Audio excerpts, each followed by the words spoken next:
Olá galera, bom dia, boa tarde, boa noite. Parte 2 dos usos conectivos na redação. Na aula passada nós vimos sobre coesão e coerência, sobre os elementos endofóricos, certo? Anáfora e catáfora. Vimos então, afinal de contas, né, o que é conectivo e também as competências, em especial a competência 4, que fala muito sobre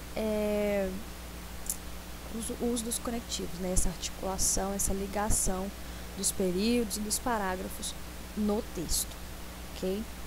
O vídeo cortou bem no finalzinho, mas aí não deu para falar dos 200 pontos, né? Que você consegue 200 pontos, você conseguirá articular muito bem as partes do seu texto, apresentando um repertório diversificado dos seus recursos coesivos, tá bom? Então, por que é tão importante, né, esse uso devido dos conectivos no texto?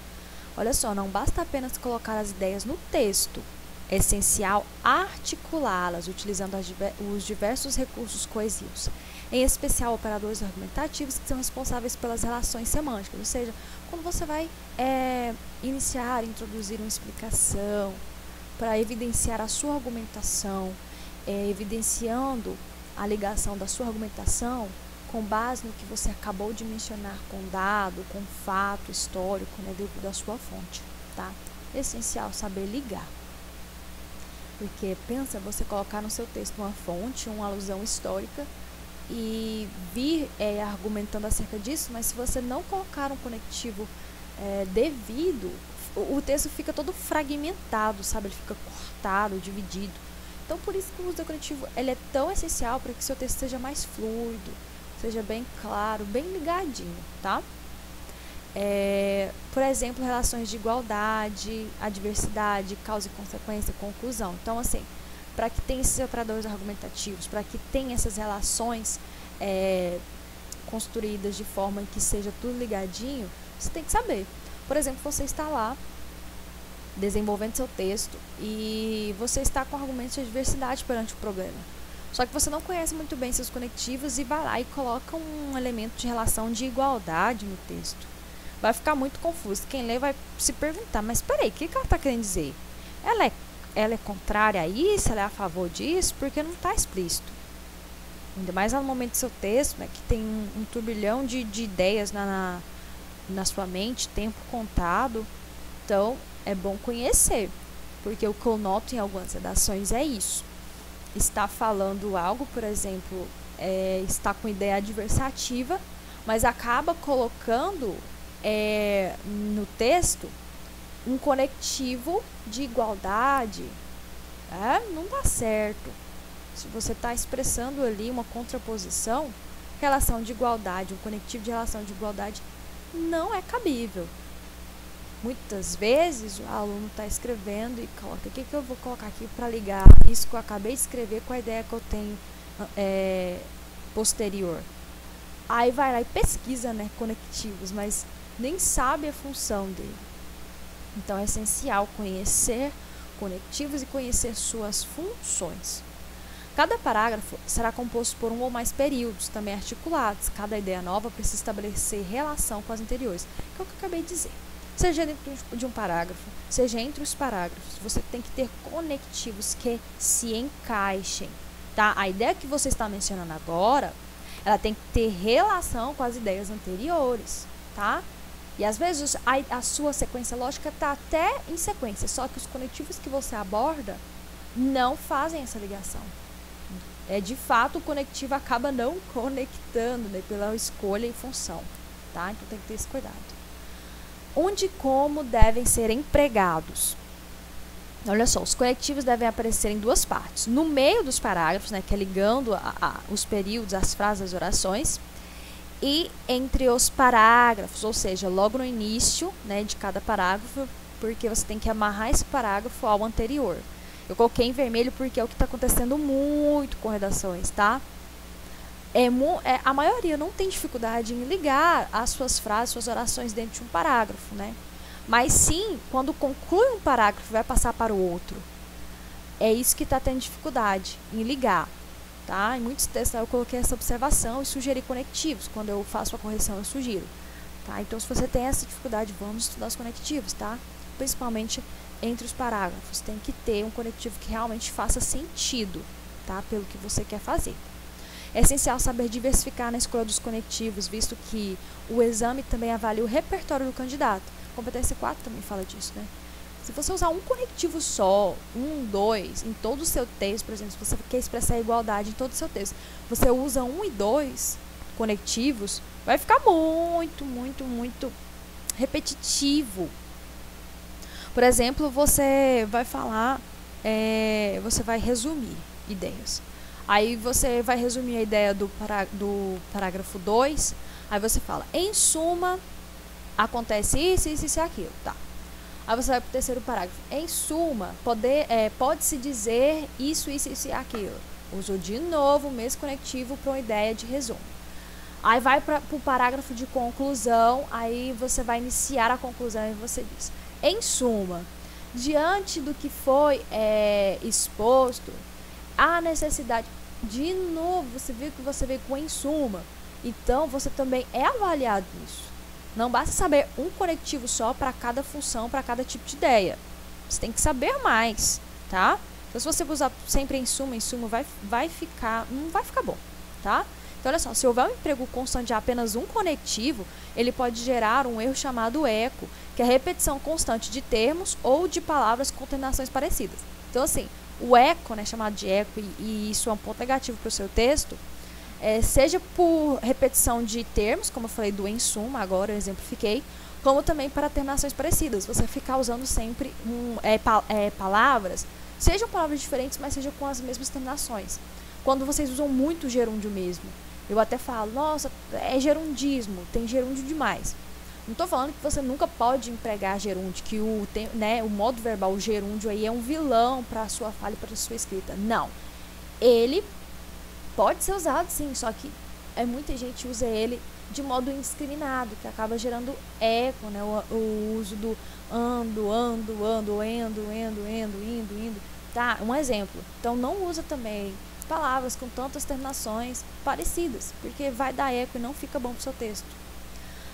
Aqui tem essa redação que eu vou deixar aqui para vocês. Vocês podem pausar, tá? 1, 2, 3, 4, pausa aí. Para você ler. Eu não vou ler, gente, porque o tempo é pouco.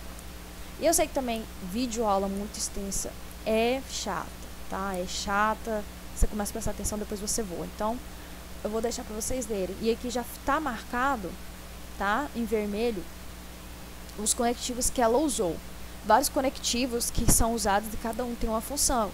Por exemplo, aqui ela quis adicionar uma ideia, né? Que faz base com a anterior, então ela colocou além disso, certo? Ela usou o conectivo como, né? O como aí, ele vai ser usado pra gente para comparar situações, tá? Ela usou o como, tá? E assim por diante. Então vocês vão ler e vão ver. Imagina se ela tivesse escolhido 1, 2, 3 tipos de conectivo e repetisse ele ao longo de todo o texto. Toda vez que ela quisesse estabelecer a ideia de comparação, ela usava o como.